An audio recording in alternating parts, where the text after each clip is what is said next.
Welcome back to Symposium Sports, and we're going to talk about the 2025 USC Trojans. The 2025 USC Trojans, I'm looking forward to this season. I'm really telling you that right now. Like, albeit they're on probation and everything like that, and I can't believe in this day and age that you're on probation to begin with. But anyway, that's neither here nor there. But there's a lot to look forward to when it comes to the men of Troy. Look at the players on the screen right there. Like Lake McCree, like the fact that he was a senior and he has gone here all 4 years in the transfer portal era, that's impressive to me. Then you have Kamri Ramsey. He returned. He could have probably transferred too. And he returned back to the USC Trojans. A very impressive safety. He's always made some big plays for them. The newcomer right there, Husan Longstreet, looking forward to him getting on the field. Now, if Jayden Maiva plays extremely well this year, then Husan Longstreet, it'll probably have to be next year he gets on the field. But I mean, Husan Longstreet's not going to be sitting there for long. He's going to want to get on that field for sure. Then you also have Farrell Brown right there, returning quarterback on the defense as well. You got Jacoby Lane right there, and he man, if you watch that Texas A&M's bowl game last year, he was just dominating in that game. Him and Makai Lemon, they are looking to be a top Big Ten duo. It is still weird saying that Big Ten duo, but they look to be a big time wide receiver duo in the Big Ten. Makai Lemon and Jacoby Lane, those two guys on the field. Jordan Maiva, he's going. I mean, Jayden Maiva, he's going to love throwing to both of those guys. They're just that exceptional. The ban, it ends on November 11th, 2025, which means that the team could still play in the CFP because they won't be on probation at that time. I don't even know how that really works, but I think because they did a self-imposed ban and the head coach wasn't involved, I believe that's why they don't have to worry about those stipulations with the ban in that regard. I don't think they have to worry about that. But this team, besides that, even if they don't get anywhere close to the playoff this year, I mean, next year in 2026, I'm really looking forward to what the men of Troy put on the field because they've had the offense ever since Lincoln Riley has arrived. They've always had the offense. That hasn't been no issue with them having the offense. But the problem is the defense. Like they had to rebuild that defense when he first started, but now I think that defense is like really about to be taken on this year. And they just got a star linebacker that was a four star who flipped from UCLA to go to USC. That was a big deal to get that linebacker, man. Like, they're rebuilding that team and getting that identity back of that Trojan defense. You had greats like Willie McGinnis, Junior Seau, Chris Claiborne. The line had Mike Patterson's, Sean Cody's, Kadichi Udizes. You had safeties, Troy Polamalu, Dennis Smith, Ronnie Lott, Deshaun Hill, Taylor Mays. The list goes on and on. Hafunaga, who did not get really the play. I mean, in the draft, his draft status does not define how great a player he was at USC.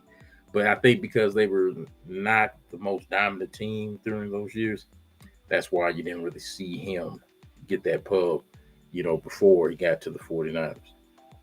But I mean, they just got a whole thing going here. Like they really do.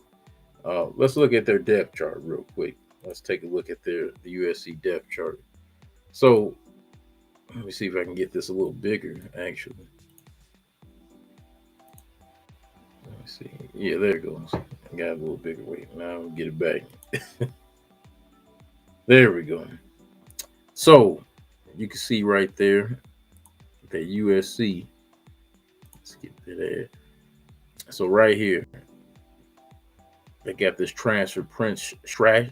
I don't know how to say that. I hope it's like Straight Chan, but he's a transfer. I don't know where he's from. I'll have to look that up. But you got Jacoby Lane, who I just mentioned, Makai Lemon, both juniors. I'm looking forward to both of these two having a great year.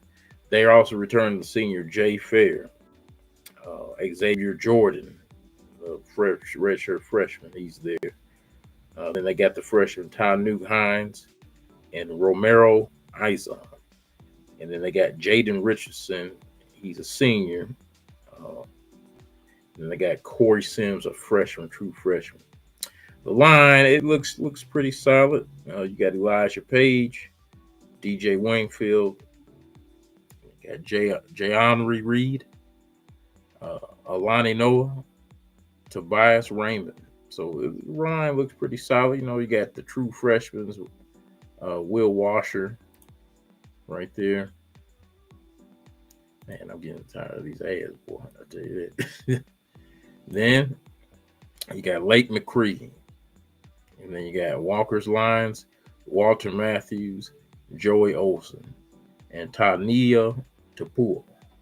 So they look pretty solid at tight end. I like what I see at tight end too. But then right here you got Jayden Maiva, Sam Heward, and then Husan Longstreet. I'm sorry, Husan Longstreet. I don't think he's going to be sitting there for too long. I mean, I don't think he's going to be sitting there too long. But these two, so if he plays well, then you won't be seeing him on the field. That's going to be how the USC season is going to go. If he plays well, you won't be seeing these two on the field. That's how it should be. But if he doesn't play well and they got to make a different move, you'll probably see Sam Heward first. But Husan Longstreet, I don't see him just sitting there.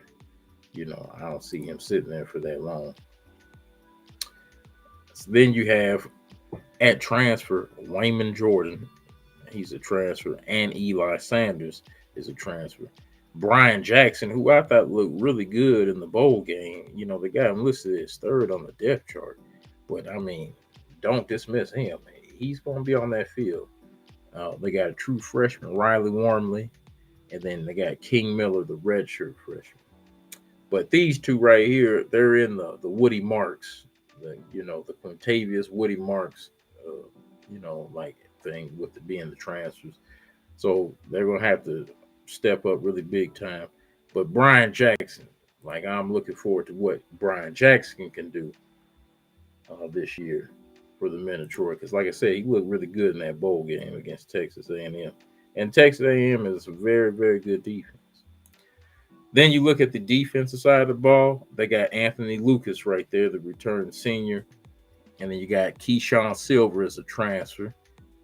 He's pretty much taken over for Barry Alexander, who went to Oregon.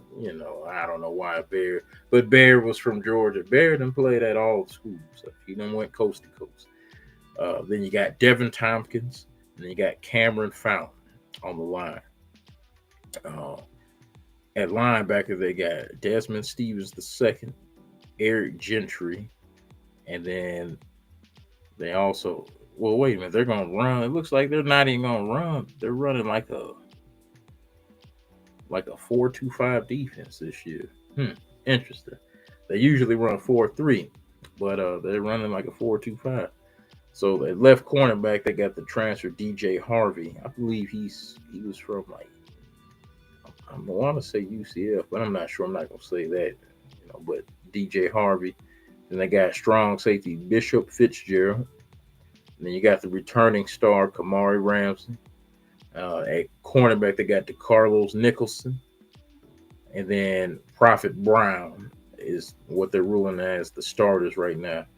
Their backups is Kevin Longstreet, Marcellus Williams, Christian Pierce, Kennedy Urlacher, Brian Urlacher's son. That could be interesting. We got to pay attention to that down the stretch.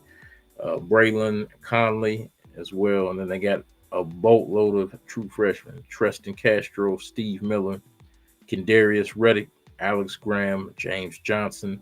And then they got redshirt freshmen Marquise Gallegos and Isaiah Rubin. So those are the true freshmen that they got at defensive back for the men of Troy there. And then special teams, they got Sam Johnson, Caden Chittenden, Hank Peppers, the long snapper, Sam Johnson. The punt return and kick return, it looks like it's going to be Makai Lemon, with the backup being Josiah Zamora, if he can't go for the primary kick returner. But it looks like Josiah Zamora, he'll be at that spot right there. So, I mean, this team right here, the USC Trojans, there's a lot of talent to go around for the USC Trojans here. I mean, I can't see them not, like doing anything, this year at all. Let's look at the schedule. I'm gonna go take a look at the USC schedule, and let's see about these games, if they are winnable or not. Because I mean, it's still crazy to me. I'm still saying they're going to be in the Big Ten. Like, that is still like hard for me to say. I don't know why. I don't know why. So, all right, let's look at this. So here's the schedule. Move these ads away. So the Missouri State Bears, they should easily win that game. The Georgia Southern Eagles, they should easily win that game. And then they got to go to Ross-Ade Stadium and take on the Purdue Boilermakers. Very winnable game. Then Michigan State, they come to LA, they can win that game. So it should be 4-0 right there. Then they got to go take on the Illinois Fighting Illini. It's in Memorial Stadium. It's a very winnable game. So I think 5-0. Now right here, this is going to be a good test because Michigan still has some good defense. So this stretch right here, this is going to be a real test of what we're going to see from the USC Trojans for the rest of the year. The Michigan Wolverines, I'm looking forward to this game October 11th. So I'm pretty sure Bryce Underwood is going to be that quarterback that everybody's going to be talking about freshman. But if they win this particular game, it's going to take the nation's going to take full notice of the USC Trojans if they beat Michigan in this particular game.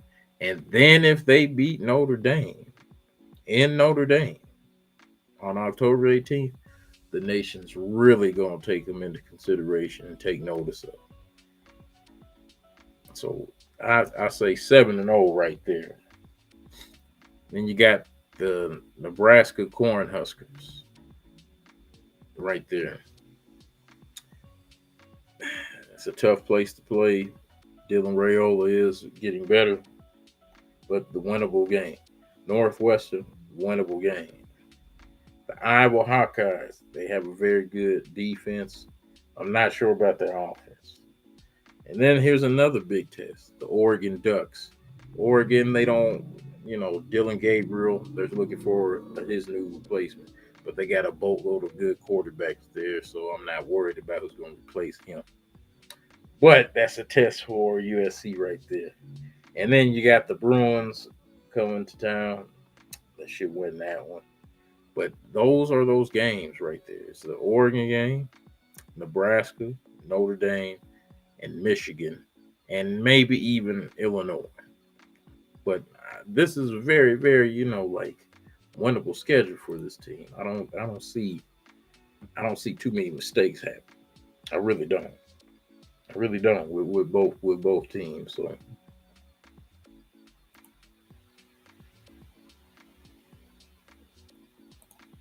So I mean, the talent is here.